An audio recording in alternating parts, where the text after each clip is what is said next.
Are you a real estate investor looking to break into the multifamily investing space? Have you heard of MFINCON happening in Charlotte, North Carolina, June 23rd through the 25th? The Multifamily Investor Nation Convention is a place to learn from over 60 plus high-level apartment investors and also to network with over 700 investors. If that's not enough for you, Shaq, yes, Shaquille O'Neal, Barbara Corcoran, and Jocko Willink will be live and in person speaking at this event. Be sure to secure your tickets to this live in-person event as the tickets are going fast. You can even upgrade your ticket to the VIP to have the opportunity to rub shoulders with these high-level speakers, including myself, after their session. Jocko Willink will also be attending the VIP party on Friday night at the event. So go to MFINCON.com to find out more details. There's also sponsorship opportunities available too.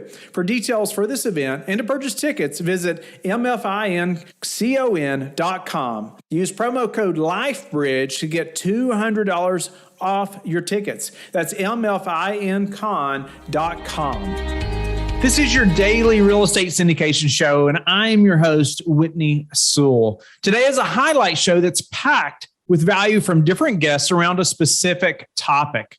Don't forget to like and subscribe, but also go to lifebridgecapital.com where you can sign up to start investing in real estate today. I hope you enjoy the show. Our guest is Todd Sulzinger. Thanks for being on the show, Todd. Oh, it's great to be here, Whitney. Thanks for having me. Why mobile home parks? There's so many different asset classes, and you gave up a career to really grow the syndication business, and your focus is mobile home parks. So why mobile home parks? A few things I like about them, like you were saying, in terms of what asset class to pick. And when I first started my business, I looked at a lot of different places to invest. And I've always liked mobile home parks, but it seems like I'd always heard in terms of people I talked to about it was they're a little bit trickier to manage. The financing can be kind of funny. So that it made me stay away a little bit. But there were a couple operators that I followed. I know Andrew Lenoy and Mike Ayala from Four Peaks Partners that were building a nice business. Jefferson Lilly from Park Avenue Partners, who also has a podcast. I follow him a lot. He lives pretty close to me, and we'd meet up for lunch and chat. So I saw what those guys were doing and really started to learn more about that business. And then from that, there were just a few things I liked about it. There was less competition than there is in the apartment space, where people are having like huge dollar deposits go hard immediately. Tons of best and final, multiple offers, multiple bids coming in for properties. So there's less competition.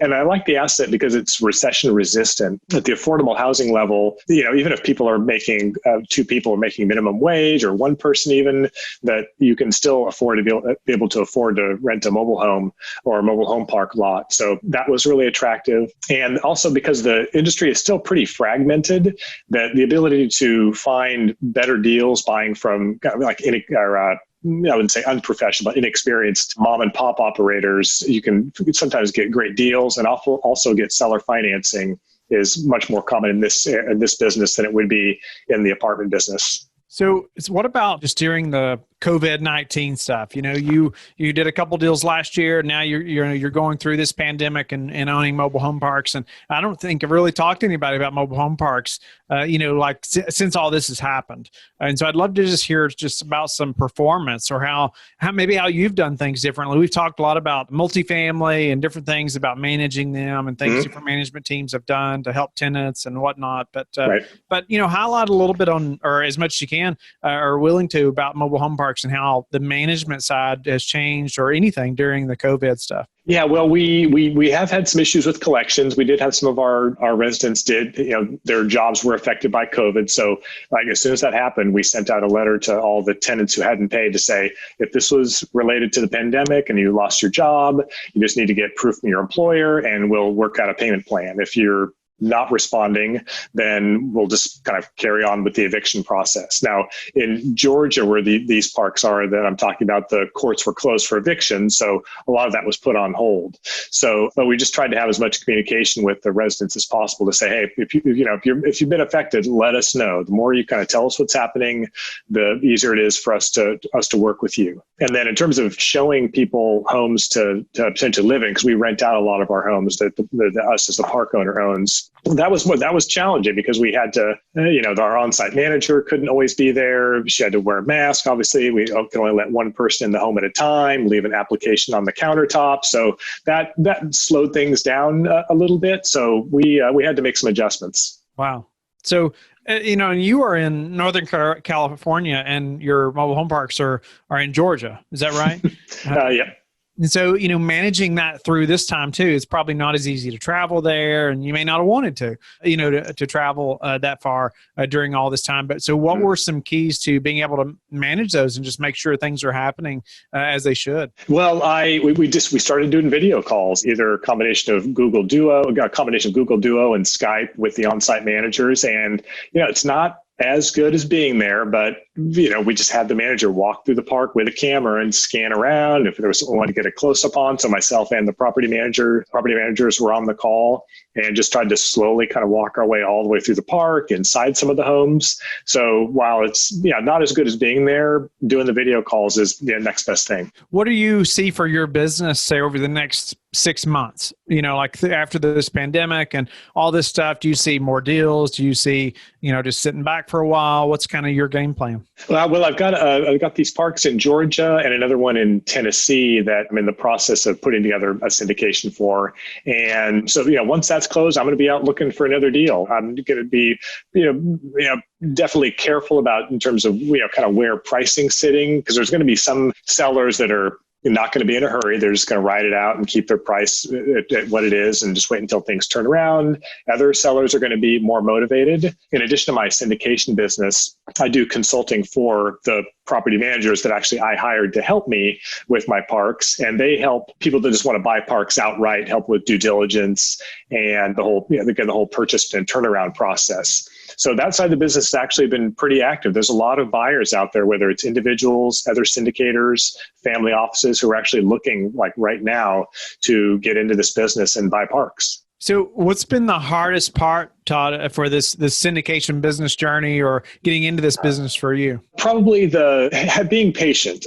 So, we talked about kind of how long it takes to kind of get things going and start a business. So I think that's one of the most challenging things is continuing to move forward when it feels like things aren't moving fast enough. And I think that's advice I would give to someone is just to like keep pushing ahead. Might think like things are getting rough. You're never going to get there. Like, when are you going to be able to talk to the right investor, find the right property and get things over the hump? And, nothing happens in a linear fashion, doesn't happen overnight. So I think, kind of finding that patience through the process, it was challenging. Our guest is Ekaterina Stepanova. Thanks for being on the show, Ekaterina. Hey, Whitney. Thanks so much for having me. Always a pleasure. Yeah, always a pleasure to just connect with you and learn about what you're up to. And I know your all's business is growing. You're doing some big stuff. And so looking forward to just hearing more about that and a little more about Ekaterina. She's born and raised in Moscow, Russia, and has immigrated to the United States 13 years ago and now lives in New York. Partner at M2K Partners, who owns several mobile home park communities throughout the country. She's also the co-founder of Equity Tree, a software platform dedicated to helping commercial real estate investors manage their deals and investor relations for an affordable price, and with educational support throughout the entire investment process. I mean, that's just a game changer, I think, when people in this business get some type of platform like that, because it's such it's such a detailed process. There's so much to it, and you can be faxing documents and mailing stuff back and forth. It's such a hassle, but man, getting a portal like that is just a game changer. But Ekaterina, thank you again so much for being on the show. Grateful for your time. Why don't you give us an update on what's happening with you, and let's just jump into I know your focus at mobile home parks, right? Yep, that's right. Let's jump into that a little bit and maybe just your journey to your success in mobile home parks and where you all are at now. Well, Whitney, thank you very much. So that's definitely a journey. And what I like to always note to people who are either starting out or considering starting out in the business, there is nothing better today to do than share your own story. I do not think that it can be achieved, any type of success in anything, unless you really put time into it, time, effort. So if you just selecting a niche and choosing where you would like to get started, I think look around. There is so much information available about all types of investment niches, but see what feels really right for you, what you can relate to, and pick that one, because it's going to be a journey. It's going to take time. It's going to take effort. It's going to take persistence, perseverance, all of that and more. Might as well pick what you really feel you could enjoy and stick with. So that is how I started. I thought maybe in 6 months I'll buy my first park and I'll retire in a year or so. So maybe it might resonate with some people, but it was definitely my plan. So I thought that's just going to be that. I'm going to go market to park owners, buy my first park, and retire within a year. So it's 3 years later right now, and my partners and I, we purchased 3 parks in a partnership, and we've wholesaled 2 along the way.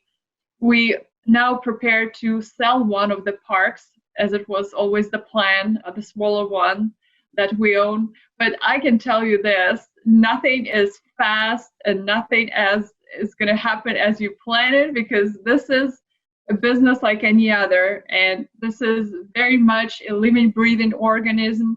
It has its ups and downs. There are some times when you think you're on top of the world and everything is going great, and then COVID happens and you have to be flexible and agile. And if you don't love it, this might be really challenging. So that's kind of the journey part. Yeah, some good wisdom right there. You do have to enjoy it, don't you? I mean, it is. There's such ups and downs, and getting kicked in the face ultimately a few times, and having to get back up, right? Yeah, no doubt about it. So, you've been doing this a few years now, as you mentioned, and tell us a little about when did the plans change? I know you said you wanted to buy a park in 6 months, you wanted to retire in a year, but obviously that the 6 months came, a year came. What were you thinking at that time? How were your plans changing? Or, what was happening to say, okay, I'm still moving forward, maybe not as fast as we wanted, because that can be disappointing, right? But we can't focus on that. We have to focus on what we can change and keep moving forward. What was that like at that time? I think I started to learn some wisdom from people in the industry, from people who've been at it for much longer, some for decades. And I could see how much they actually grown to love and appreciate what the business is about. Mobile home communities, initially, why I got attracted to it, of course, it was a easier for me, from my perspective, easier point of entry, because at that point, there was less competition, and there was a niche for me as a advertising marketing background. So it was for me easier to wrap my head around marketing direct to owner. So I could figure out how to associate with them, how to relate, how to approach them. So I thought that might be my point of entry. That might be my angle. So as I started doing this, I realized this is very much a relationship business, and you cannot force a relationship to grow and to flourish. It just takes time. And if you are in this business to create sustainable long-term wealth, you will be building a relationship. It will eventually be your focus. And for that, you just have to take time. And that's just the bottom line here. Yeah. So when did you start to gain some momentum, or how and when? I would say it all happens. You just need to get your first deal done. This gives you definitely confidence, and you learn so much. You cannot learn this and everybody says it. In going and doing your first deal, it will feel oftentimes all kinds of wrong and shaky and very much unknown and very scary, but you just have to stick with your fundamentals and go through that process just from start to finish. It will have to be the process. And then after that, you will feel like, 200, like 1,000% more than you were just at the very beginning of it, because there are so many components that go into a deal. So, and I'd say after we were finishing that first deal, we had a couple of others that we were considering.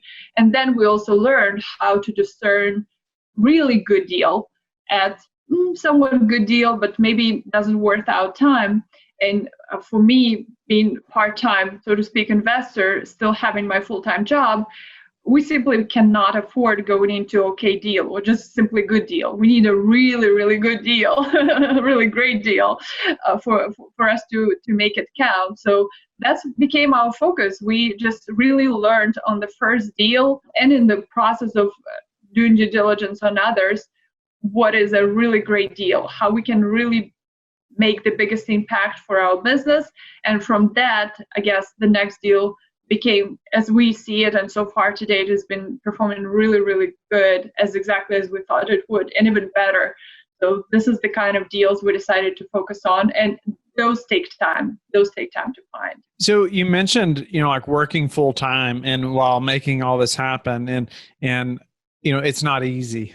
It is not easy to make all that happen. And so, I love talking about that. I mean, I've experienced it firsthand, as you and I have discussed, but on your part, I mean, it's not easy. And so maybe you can elaborate a little on that, because I know the listeners, many are attempting to do the same thing or want to do the same thing. I try to never sugarcoat it, because it's just not easy. But if you want it, you got to commit to it and make that decision. But how is that for you? How has it been? Maybe you can give us some techniques too on just scheduling, or how you've made all this happen while working a full-time job.